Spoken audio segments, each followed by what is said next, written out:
Era começo de tarde em um bairro movimentado da cidade. O sol batia forte nas fachadas das lojas, nos pontos de ônibus lotados e nas calçadas estreitas cheias de gente passando apressada. Carros buzinavam, vendedores ambulantes chamavam clientes.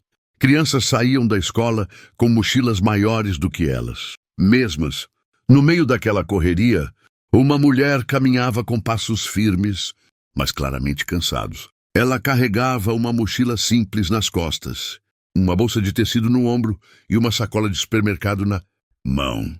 Seu rosto era jovem, mas os olhos carregavam um peso que não combinava com a idade. Era uma mãe solteira. Tinha pouco mais de 30 anos, pele marcada por um leve cansaço, cabelo preso de qualquer jeito, roupa simples e limpa.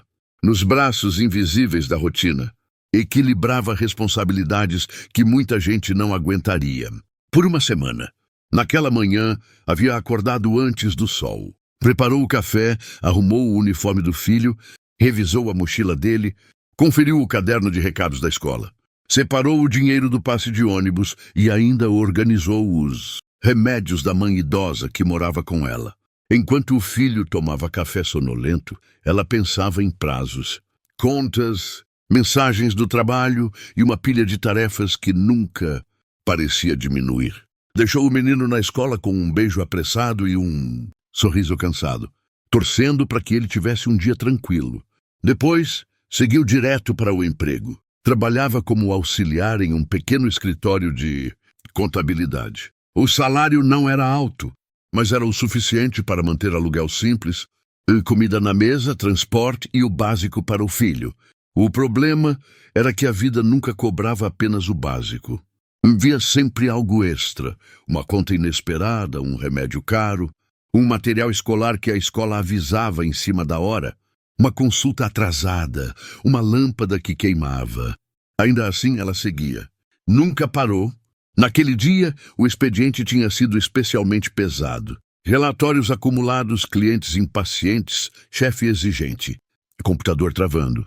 Ela não reclamava. Sabia que perder aquele emprego não era uma opção. Quando o turno terminou, ela saiu do escritório pensando apenas em duas coisas: pegar o filho na escola e passar no mercado para aproveitar uma promoção que tinha visto num panfleto. Antes de descer para o ponto de ônibus, decidiu passar em uma lanchonete de esquina para comprar um suco. Não era luxo. Era um pequeno ritual pessoal que ela fazia quando o dia estava pesado demais. Um copo grande de suco gelado parecia, por alguns instantes, uma prova de que ela ainda tinha o direito de sentir algo bom, mesmo que fosse por 5 minutos. Ela pediu o suco, esperou em silêncio, sentindo o corpo finalmente relaxar um pouco. A lanchonete estava cheia de trabalhadores, estudantes e alguns jovens com roupas de academia. Entre eles, 3 rapazes chamavam atenção. Tinham cerca de 20 anos, roupas caras, tênis de marca recém-limpos, relógios brilhantes e o tipo de postura relaxada de quem nunca precisou contar moedas. Riam alto, mexiam no celular o tempo todo e pareciam olhar o mundo como se tudo fosse cenário para a própria diversão. Eles repararam na mulher. Viram a roupa simples, o cabelo preso, a mochila velha, a sacola de mercado. Não viram esforço, cansaço, responsabilidade. Viram apenas alguém que, aos olhos deles, não tinha importância. Ela recebeu o suco, agradeceu, ajeitou a alça da mochila e saiu da lanchonete. Seguiu pela calçada quente, tentando mentalmente calcular se conseguiria pagar todas as contas daquele mês. Atrás dela, os 3 rapazes saíram também. Não porque o caminho era o mesmo, mas porque, para eles, aquilo tinha se tornado uma oportunidade de brincadeira. Um deles ainda segurava o próprio copo de suco, cheio, colorido, gelado. Eles se aproximaram devagar, rindo entre si, comentando sobre o jeito dela andar, a roupa simples, o cuidado em segurar a sacola para que nada caísse. Maldade não era resultado de ódio, era consequência de vazio. Vazio de empatia, de limites, de responsabilidade. Ela caminhava distraída, concentrada nos próprios pensamentos, sem imaginar que estava prestes a ser alvo de mais uma prova, de que o mundo pode ser brutal com quem já carrega demais. Quando parou perto de um semáforo para esperar o sinal de pedestres abrir, o ataque veio. Em um movimento rápido e covarde, o rapaz levantou o copo e despejou todo o suco sobre a cabeça dela. O líquido gelado e espesso se espalhou pelos cabelos, pelo rosto, pelos ombros, escorrendo até a mochila e a sacola. A camisa ficou encharcada, o tecido grudento colado no corpo. Algumas gotas entraram nos olhos. Outra parte escorreu pelo pescoço. Foi um choque imediato. O corpo travou por alguns segundos. O coração disparou. As mãos ficaram tremendo. Em volta, alguns riram. Outros levaram as mãos à boca, assustados. Alguns olharam para o outro lado, fingindo não ter visto. A humilhação pública sempre deixa marcas mais profundas que qualquer mancha de suco. Ela respirou fundo, tentando não desabar ali mesmo. Queria chorar, queria gritar, queria desaparecer. Ao invés disso, fechou os olhos por 2 segundos. 2 segundos que carregavam anos de aprendizado forçado em engolir sapos para seguir em frente. Abriu os olhos, segurou a sacola com firmeza, ajeitou a mochila nas costas e caminhou até uma farmácia próxima. Lá dentro, pediu apenas para usar o banheiro. Molhou o rosto, secou o excesso do líquido com papel, amarrou melhor o cabelo, torceu levemente a barra da camisa. Olhou para si mesma no espelho. Não viu só a sujeira. Viu cansaço, viu resistência. Viu alguém que não podia se dar ao luxo de perder o resto do dia por causa de 3 desconhecidos vazios. Enquanto isso, lá fora, os 3 rapazes seguiam rindo, repetindo a cena entre eles como se tivessem acabado de participar de uma piada genial. Eles não tinham a menor ideia de quem era aquela mulher. Não sabiam que, além de trabalhar 8 horas por dia, ela atravessava a cidade para buscar o filho na escola, levá-lo para casa, preparar comida, ajudar na lição, conferir se a mãe idosa tinha tomado os remédios. Não sabiam que muitas noites ela dormia poucas horas para fazer bicos extras online e complementar a renda. Não sabiam que ela tinha abandonado os próprios estudos para cuidar do filho quando o pai da criança foi embora, sem olhar para trás. Ela poderia ter se sentado na calçada e desabado, mas não. Ela saiu da farmácia, respirou fundo, ajeitou o que deu e seguiu. Pegou o ônibus, passou na escola, abraçou o filho como se nada tivesse acontecido. A dor, ela guardou para depois. Um funcionário de uma loja próxima, no entanto, não conseguiu seguir como se nada tivesse acontecido. Ele viu a cena pela vitrine. Mais tarde, pediu acesso às imagens de segurança externas. Quando assistiu ao vídeo, sentiu indignação. Decidiu publicar as imagens nas redes, não como entretenimento, mas como denúncia. Escreveu um texto simples explicando o que aconteceu.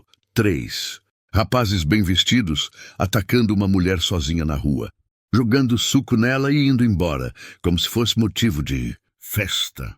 As imagens eram claras. O rosto dos agressores podia ser visto nitidamente. A reação da mulher também. Em questão de horas, as pessoas começaram a comentar. Primeiro no bairro, depois fora dele. Muita gente sentiu raiva, tristeza, revolta. Alguns reconheceram os rapazes. Colegas de academia, conhecidos da vizinhança, pessoas que estudaram com eles. A história começou a tomar proporções que eles nunca imaginaram. Já não era só uma brincadeira gravada de longe. Era um espelho do próprio caráter. Enquanto isso, a mãe seguia sem saber da repercussão. Ela chegou em casa, preparou o jantar, organizou a casa, cuidou da mãe, ajudou o filho a tomar banho. Conferiu a mochila dele para o dia seguinte. Mais tarde, já exausta, recebeu uma mensagem de uma colega de trabalho. O vídeo da agressão estava rodando na internet. Ela assistiu. Foi como reviver tudo de novo, mas dessa vez, com a sensação estranha de ver a própria dor na tela do celular. Não pediu vingança, não incentivou ódio. Apenas confirmou que tinha sido ela e seguiu a vida. Enquanto isso, o vídeo continuava circulando. Pessoas começaram a comentar não só sobre o ato, mas sobre a realidade que ele representava. Falaram de desigualdade, de empatia, de crueldade gratuita, de como é fácil achar graça quando não se sabe o peso que o outro carrega. Em paralelo, vieram mensagens de apoio. Muita gente se solidarizou.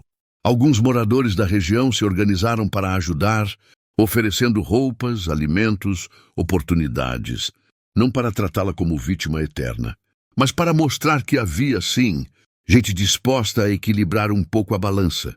Os rapazes, por outro lado, ficaram encurralados pela própria atitude. Familiares viram o vídeo. Alguns pais ficaram envergonhados, outros revoltados. Professores comentaram em sala.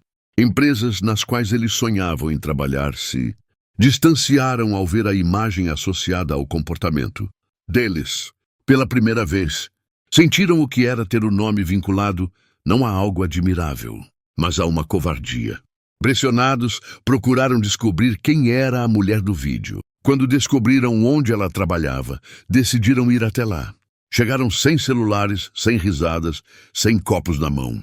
Carregavam no lugar disso vergonha, medo e uma tentativa tímida de reparação. Levaram uma carta escrita à mão, algumas coisas simbólicas e à disposição de, pelo menos, ouvir o que ela tinha a dizer. Ela aceitou recebê-los, não porque precisava deles, mas porque entendia que se uma chance de aprendizado aparece, ignorá-la só alimenta o ciclo da ignorância. Ela os ouviu, falou pouco, mas cada palavra tinha peso. Explicou a realidade dela. Explicou o impacto do que fizeram. Mostrou que, por trás de uma camisa simples e de uma sacola de mercado, existe alguém que luta todos os dias para manter a dignidade. Eles saíram dali diferentes. Pela primeira vez, entenderam que o alvo da brincadeira não era apenas um corpo na rua. Era uma mãe, uma filha, uma cuidadora, um pilar de pessoas. Com o tempo, a história deixou de ser assunto nas redes, mas continuou viva na memória de quem participou dela. Ela seguiu trabalhando, cuidando do filho, da mãe e de si mesma. Mas agora, quando passava por aquela mesma esquina, algumas pessoas a cumprimentavam com mais respeito. Viam além da roupa simples. Viam alguém que continuou de pé, mesmo depois da humilhação. Os rapazes, sempre que viam alguém com menos privilégio, lembravam daquele dia e entenderam pela experiência que o mundo não precisa de mais gente rindo da dor alheia. Precisa de gente que aprenda a se colocar no lugar do outro, antes de agir. A história daquela tarde não foi sobre suco. Foi sobre responsabilidade, sobre o impacto das pequenas crueldades, sobre o fato de que, para quem já carrega o mundo nas costas, uma humilhação pública não é só uma brincadeira. É mais um peso numa mochila que já está cheia demais. Se essa história mexeu com você, escreva nos comentários. Respeito começa no olhar. Considere também se inscrever em nosso canal para mais histórias como essa. Isso ajuda o vídeo a alcançar mais pessoas. E lembra o algoritmo que empatia ainda importa. E se você já viu algo parecido acontecer, compartilhe sua história. Aqui, a sua voz também conta.